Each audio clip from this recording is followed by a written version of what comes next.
जय श्री राम। आज बात करेंगे भगवान अपने भक्तों के लिए साकार कैसे बनते हैं।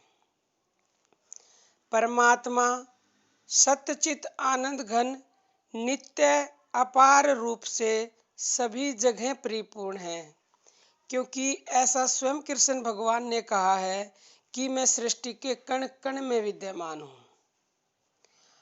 यहाँ अग्नि का उदाहरण दिया जा सकता है। जिस तरह से अग्नि निराकार रूप से सभी स्थानों में व्याप्त है, प्रकट करने की सामग्री एकत्रित करके साधन करने से ही वह प्रकट हो जाती है। प्रकट होने पर उसका व्यक्त रूप उतना ही लंबा चौड़ा दिखता है जितना लकड़ी आदि पदार्थ का होता है। यानी जितनी लकड़ी होंगी उतना ही बड़ा उसका लंबा चौड़ा स्वरूप दिखाई देता है।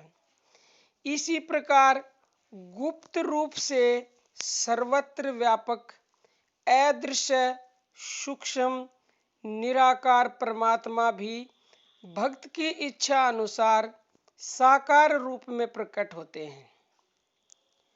वास्तव में अग्नि की व्यापकता का उदाहरण भी एक उद्देश्य के लिए है, क्योंकि जहाँ केवल आकाश या वायु तत्व हैं वहाँ अग्नि नहीं है, परंतु परमात्मा तो सब जगह परिपूर्ण है।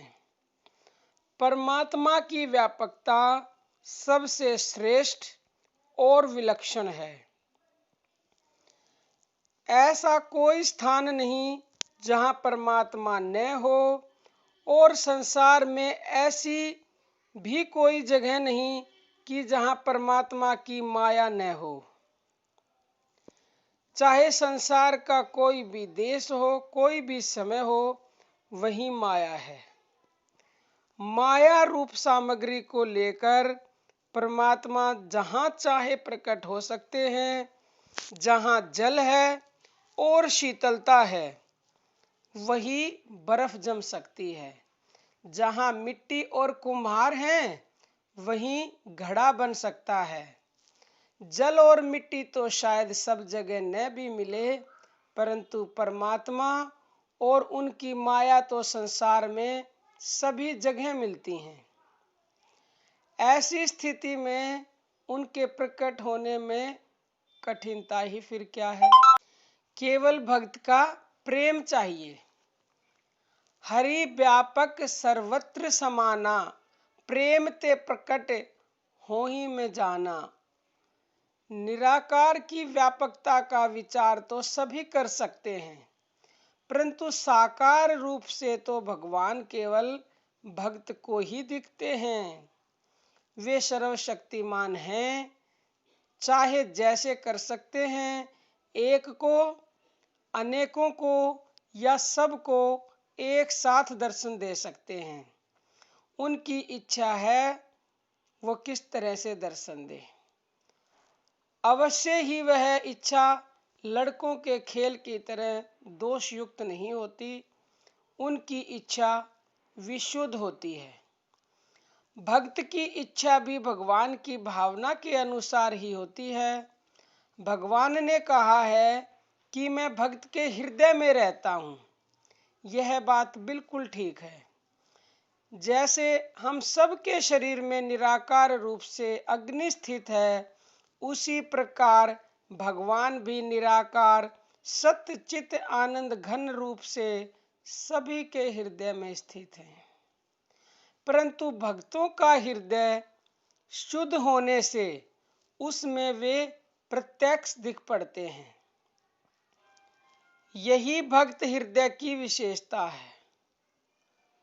सूर्य का प्रतिबिंब लकड़ी, पत्थर और दर्पण पर एक जैसा ही पड़ता है, यानी समान रूप से ही पड़ता है, परंतु स्वच्छ दर्पण में तो वह दिखता है, लकड़ी और पत्थर में नहीं दिखता। इसी प्रकार भगवान सबके हृदय में रहने पर भी अभक्तों के लकड़ी की तरह अशुद्ध हृदय में दिखाई नहीं देते और भक्तों के स्वच्छ दर्पण जैसे शुद्ध हृदय में प्रत्यक्ष दिख पड़ते हैं। भक्त ध्यान में उन्हें जैसा समझता है वैसे ही वे उसके हृदय में बसते हैं। महात्मा लोग कहते हैं कि जहाँ कीर्तन होता है वहाँ भगवान स्वयं साकार रूप से उपस्थित रहते हैं। कीर्तन करते हुए भक्त को साकार रूप में दिखते भी हैं। यह नहीं समझना चाहिए कि यह केवल भक्त की भावना ही है, वास्तव में उसे सत्य रूप से ही दिखते हैं। केवल प्रतीत होने वाला तो माया का कार्य है। भगवान तो माया शक्ति के प्रभु हैं। महापुरुषों की यह मान्यता सत्य है। हो सकता है कि भगवान साकार रूप से कीर्तन में रहकर भी किसी को न दिखें, परंतु वे कीर्तन में स्वयं रहते हैं। इस बात पर विश्वास करना ही श्रेयकर है। जब भगवान जहाँ चाहे जिस रूप में भक्त के इच्छा अनुसार प्रकट हो सकते हैं, तब भक्त अपने भगवान का किसी भी रूप में ध्यान करे, फल एक ही होता है। मोर मुकुटधारी श्याम सुंदर भगवान श्री कृष्ण का करे या धनुष बाणधारी मर्यादा पुरुषोत्तम भगवान श्री राम का करे, शंख चक्र गदा पद्मधारी भगवान श्री विष्णु का करे या विश्व रूप विराट परमात्मा का, बात एक ही है। जिस रूप का ध्यान करे उसी को पूर्ण मान कर करना चाहिए। इसी प्रकार जप भी अपनी रुचि के अनुसार ओम, राम, कृष्ण, हरि, नारायण, शिव, दुर्गा आदि किसी भी भगवान के नाम का जप करें, फल सबका एक ही है। भगवान ने अर्जुन को जो रूप दिखलाया था वह विश्व रूप था और देव वर्णित भूर्भुवः स्वः रूप यह ब्रह्मांड भी भगवान का विश्व रूप है। दोनों एक ही बात है। सारा विश्व ही भगवान का स्वरूप है। स्थावर जंगम यानी सजीव और निर्जीव सब में साक्षात परमात्मा विराजमान है। समस्त विश्व को परमात्मा का स्वरूप मानकर उसका सत्कार और सेवा करना ही विश्व रूप परमात्मा का सत्कार और सेवा करना है। संसार में जो दोष या विकार हैं वह सब परमात्मा के स्वरूप में नहीं है। ये सब बाजीगर की लीला के समान क्रीड़ा मात्र हैं। नाम रूप सब खेल हैं। भगवान तो सदा अपने ही स्वरूप में स्थित हैं। निराकार रूप से तो परमात्मा बर्फ में जल की भांति सर्वत्र परिपूर्ण है। बर्फ में जल से भिन्न अन्य कोई वस्तु नहीं है। जल की जगह बर्फ का पिंड दिखता है, वास्तव में कुछ है नहीं। इसी प्रकार उस शुद्ध ब्रह्म में यह संसार दिखता है, वस्तुतः है नहीं। सगुण रूप से अग्नि की तरह अव्यक्त होकर व्यापक है, सो चाहे जब साकार रूप में प्रकट हो सकता है।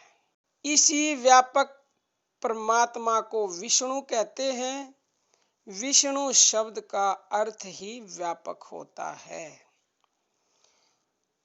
तो आप समझ गए होंगे जितनी भी मैंने बातें बताई हैं। मेरा पूरा प्रयास रहता है कि आप सबको अच्छी से अच्छी ज्ञान की बातें बताऊं, जिससे आप सभी भक्तों का, आप सबका पूरा फायदा हो सके। और अगर आपको ये भगवान की बातें अच्छी लगती हैं तो प्लीज़ दूसरों के पास तो इन्हें जरूर शेयर करें। आज के लिए इतना ही। धन्यवाद। जय श्री राम।